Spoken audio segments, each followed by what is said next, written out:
In this video, I'm going to show you how to add text in Kapwing. Now, that's actually very simple. All you have to do is in here inside your editor, you want to click at the top left where it says text.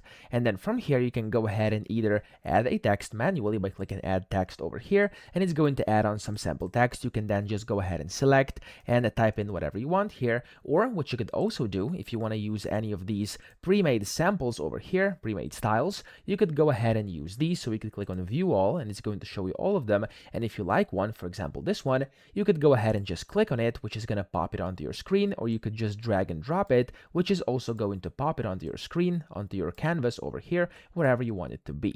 Now of course from here, to actually edit this text, you can go ahead and just customize everything here on the right hand side. As you can see, you can customize the font, the height of the lines, the font size over here, the boldness, the formatting, the background colors, text colors, stuff like that. So there's a bunch of different things you can then do over here, even add animations, transitions, timing, borders, stuff like that. So that's how you do it. I hope this video helped you out. If it did, please subscribe to the channel and help me out as well.